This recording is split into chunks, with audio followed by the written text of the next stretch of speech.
안녕하세요. 동락석회 이현숙입니다. 여러분 드시는 거 좋아하세요? 음식? 인간은 먹기 위해 살까요? 살기 위해 먹을까요?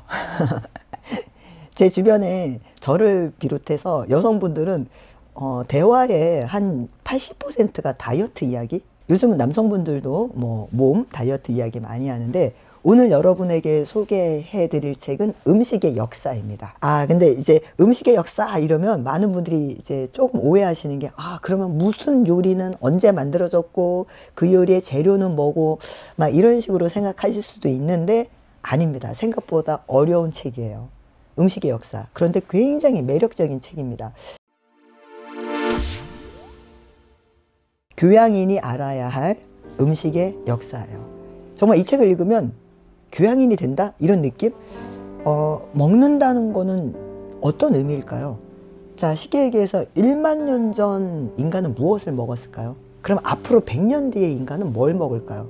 제가 예전에 기억나는 거는 이제 어떤 TV 프로그램이었던 것 같은데, 이제 사람들은 먹는 거를 이제 음식으로 먹지 않아. 뭐 알약 하나만 먹으면 며칠씩 안 먹어도 되고, 막 이런. 그래서 저는 그때 우와 대단하다, 나는 그러면 진짜 좋겠다. 그랬더니 또 주변에 어떤 분들은 사람이 먹는 맛이라는 게 있는데 그 알약 먹고 배가 안 고프다 그래서 그게 만족스럽겠느냐, 음식이라는 건 그 순간의 맛도 중요하지 않느냐. 그럼 또 어떤 분들이 먹는다는 게 뭐냐, 왜 식구냐, 식구는 음식을 같이 입고 같이 먹는 사람이다. 우리가 피가 통하여야지만 가족이 아니다. 음식을 같이 먹는 사람이 식구, 가족이다. 그렇게 해서 음식을 먹는다는 행위는 단순히 씹고 맛을 느끼고 삼키는 행위가 아니라 그 자리에서 함께 대화를 나누고 같이 눈을 보면서 먹고 하는 그 자체가 중요하다. 여기서 굉장히 다양한 의견이 나왔던 기억이 나는데, 저는 사실 1번 타입이에요.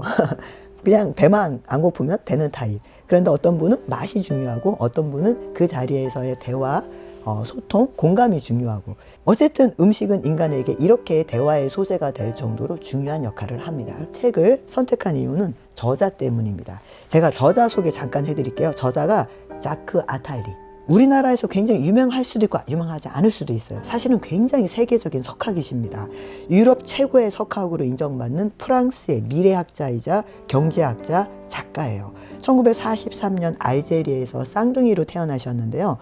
유대인 집안 출신입니다. 1956년 알제리 전쟁이 시작돼서 가족 모두 파리로 이주했고, 그 이후에 파리에서 계속 생활하면서 파리 명문대인 에콜 플리테니크니 파리 정치대학 국립행정학교를 졸업하셨습니다. 그래서 1970년대부터 파리 제9대학에서 경제학 박사학위를 받으셨고, 프랑스의 정치적, 경제적 어떤 큰 아젠다를 이끌어가는 석학이자 철학자로 활동하신 분이에요.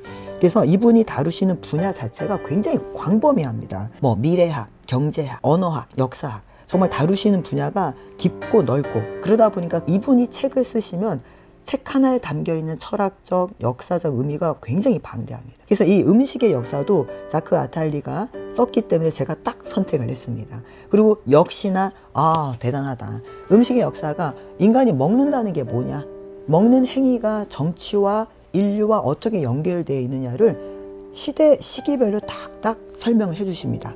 자, 시기별로 설명하는 게 뭐냐면요, 여기 챕터를 보면 1장은 걸어서 세상 속으로, 그러니까 인간이 두 발로 직립보행을 하는 것과 먹는 게 어떤 연관이 있느냐를 음식으로 설명을 해주십니다. 물론 우리는 어느 정도 인간의 진화에 대해서 어느 정도는 상식을 갖고 있기 때문에 이분의 걸어서 세상 속이라는 이 파트가 굉장히 이해가 가고 공감이 가면서 새로운 시선으로 인간이 걷고 먹는다는 게 어떤 의미인지, 그리고 어떻게 해서 집단화를 이루게 되었고 그 집단에서 같이 먹는 행위가 어떻게 해서 더 상승적으로 인류의 문화와 집단 문화를 상승시켰는지를 너무너무 재미있게 정말 방대한 지식으로 설명해 주십니다.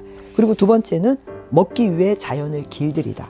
자, 어느 시기인지 짐작이 딱 가시죠? 예, 먹기 위해 자연을 길들인다? 맞아요. 신석기 혁명입니다. 그런데 이제 이분이 얘기하는 거는 결국 인류가 지구상에서 살아남는 건 먹는 걸 확보하는 역사이고, 그 먹는 걸 어떻게 서로 나누고 갖느냐가 정치와 종교와 빈부와 지배와 피지배를 나눈다는 겁니다.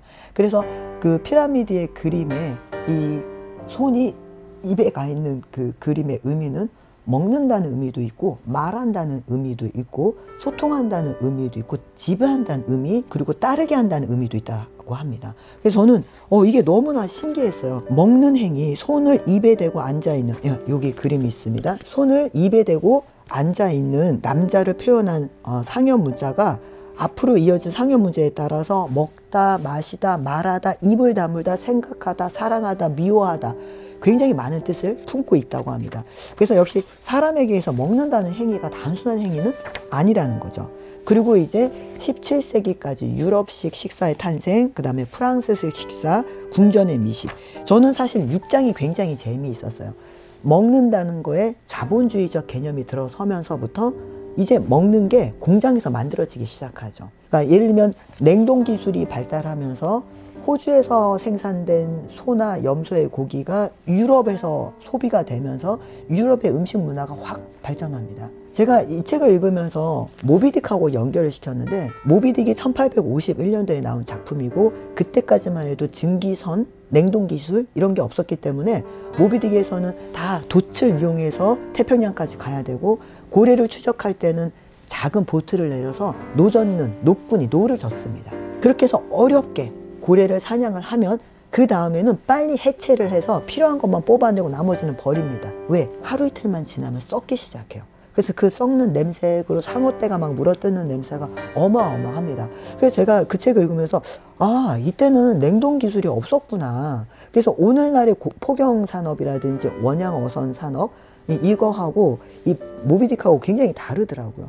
우리가 참치나 연어를 맛있게 먹을 수 있는 것도 냉동 기술 덕분이잖아요. 그래서 이 챕터 6에서는 음식 자본주의 이야기가 나옵니다. 그리고 챕터 7에서는 부자와 빈자 그리고 굶주리는 세계, 현재에 대해서 아주 신랄한 평가를 하고 계십니다.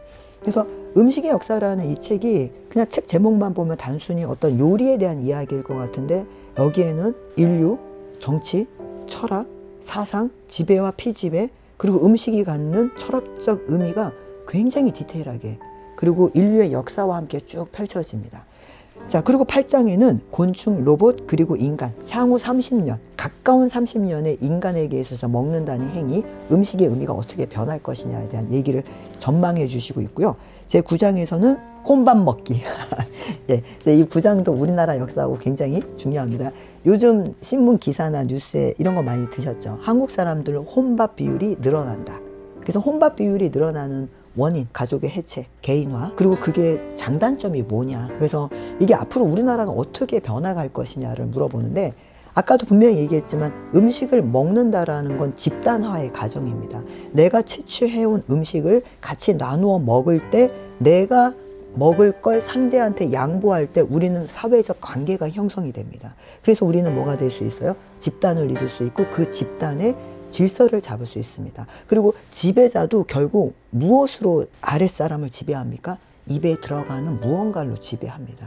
그래서 음식이라는 거는 인류가 다른 종하고 다르게 엄청난 대규모의 집단을 형성하고 그 집단이 질서정연하게 유지가 되고 그 집단의 지식과 집단 사회의 관습이 넘어갈 수 있는 계기를 만들어주는 그 근본이 먹는다는 거예요.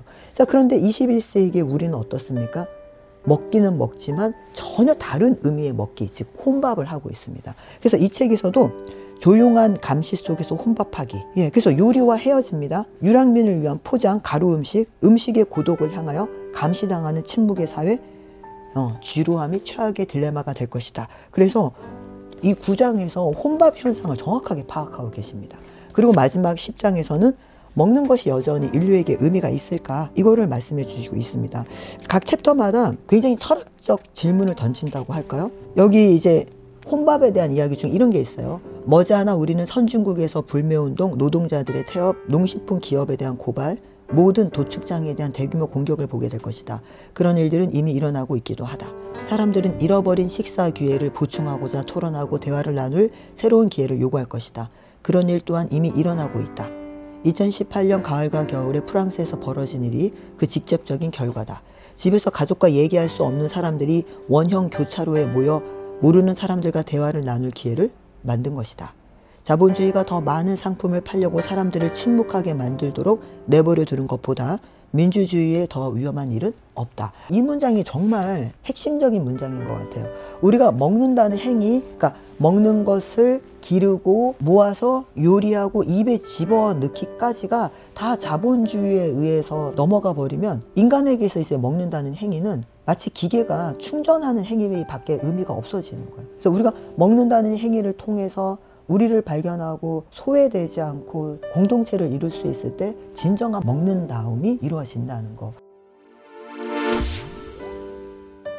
자크 아탈리 역시다라는 생각이 든 작품이에요. 사실 이 책은 중학생, 중3, 고등학생, 학생들이 읽을 만한 책이긴 한데 챕터마다 학생들과 수업을 할 때는 하나하나에 대한 설명과 이해가 굉장히 많아야 되고요. 아이들이 읽으면서 굉장히 어려워한 책입니다. 왜냐하면 작가가 가지고 있는 어떤 철학, 그 다음에 지식이 너무나 방대해서 한 문장 한 문장이 결코 가볍지가 않아요. 그래서 저는 일단은 성인분들 중에서는 좀 더 깊은 교양, 쉽게 얘기하면 사피엔스를 읽으셨거나 아니면 총균세를 읽으신 분들, 이런 분들이라면 정말 이 책 재밌게 읽지 않으실까 추천해드리고, 중고등학생들하고는 같이 한 걸음 한 걸음 나아간다는 기분을 읽어보시면 자크 아탈리의 깊은 어떤 철학과 지식의 세계를 맛볼 수 있지 않을까, 그래서 여러분에게 권해드립니다. 자, 교양인이 알아야 될 음식의 역사, 여러분 한번 도전해 보십시오. 지금까지 동락석계 이현숙이었습니다. 정보가 여러분에게 도움이 되셨다면 좋아요와 구독 부탁드립니다.